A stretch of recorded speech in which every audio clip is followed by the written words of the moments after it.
नारी गरिमा की रक्षा भी की। नहीं तो होता क्या था, गांव में आप पैदल नहीं चल सकते।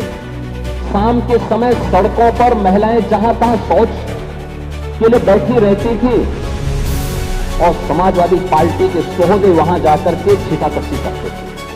आधी आबादी की गरिमा की रक्षा करने के साथ साथ उनके स्वास्थ्य के लिए और भावी पीढ़ी के भविष्य को उज्जवल बनाने के लिए, उनकी सुरक्षा के लिए प्रधानमंत्री मोदी जी ने स्वच्छ भारत अभियान के माध्यम से वो व्यवस्था दिलाई।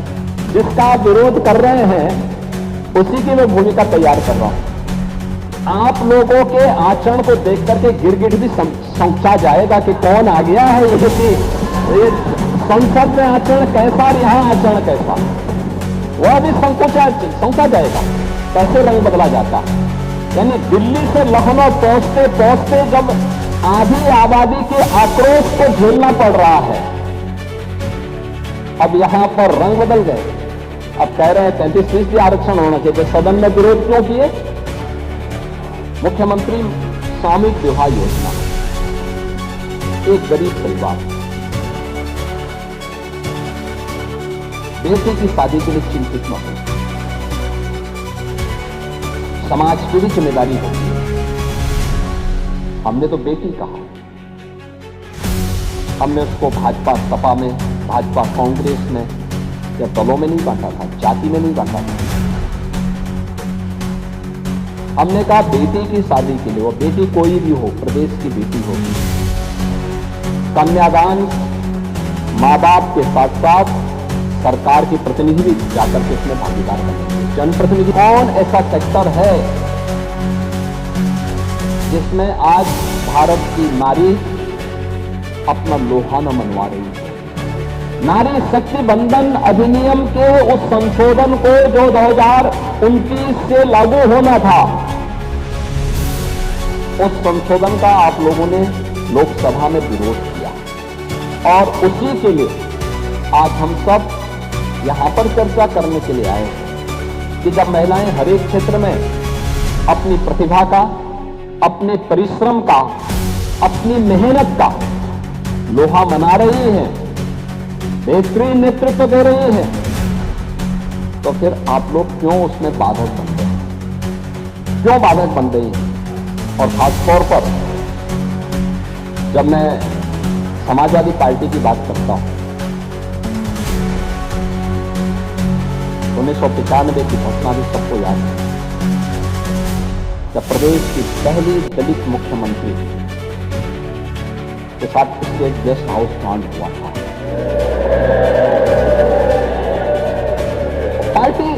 पार्टी कोई भी हो सकती है, लेकिन आपका आचरण क्या था? यह स्थिति थी, यह है समाजवादी पार्टी का। स्वर्गीय ब्रह्मदत्त द्विवेदी जी अपनी जान पर खेल करके समाजवादी पार्टी के गुंडों से भिड़े थे स्टेट गेस्ट हाउस में।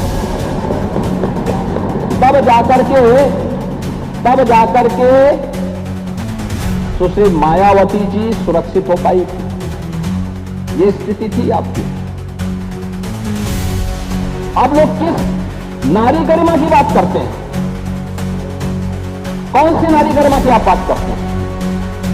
नारी सुरक्षा के साथ कोई समझौता नहीं हो सकता।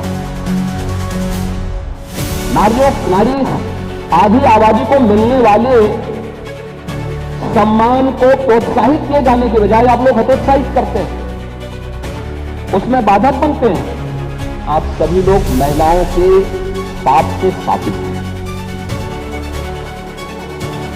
और मैं इसलिए कह रहा हूं कि कांग्रेस की दुर्गति आप देख रहे हैं।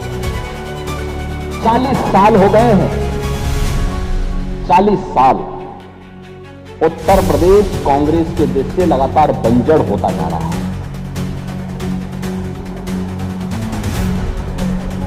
मैं वही कह रहा हूं ना, इसलिए बंजर हो रहा है। और कमोबेश आपने कांग्रेस का अनुसरण करना शुरू कर दिया है, तो आपको भी उसी बंजर दिशा में जाना ही जाना है, ये तय है। कांग्रेस के पतन का कारण क्या था? एक मुस्लिम महिला के साथ वही अत्याचार पर मौलवियों के सामने घुटना टेक करके नाक रगड़ने की प्रवृत्ति। सावानो प्रकरण में आप लोगों ने एक मुस्लिम महिला के साथ जो अन्याय किया था, उस समय सावानो प्रकरण के बाद जो चीजें सामने आई थी, सुप्रीम कोर्ट ने किस प्रकार की टिप्पणियां की। अगर कांग्रेस के साथ नहीं करता, मौलवियों के दबाव में नहीं आता, भारत के कानून का सम्मान करके सावानों को भी न्याय दिया होता,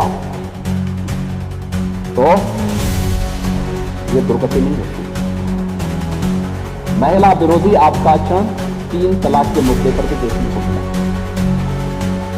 दुनिया के अंदर तमाम इस्लामिक देश 3 तलाक की कुप्रथा को नहीं मानते, लेकिन आप हैं सुधरेंगे नहीं, वही कठमुल्लापन की ओर देश को ले जाना चाहते हैं। देश कहां जा रहा है? ये देश फतवे की राजनीति बंद करवा चुका। जिस तरीके से आप लोग उन दुर्दांत माफियाओं के सामने नाक रगड़ते थे,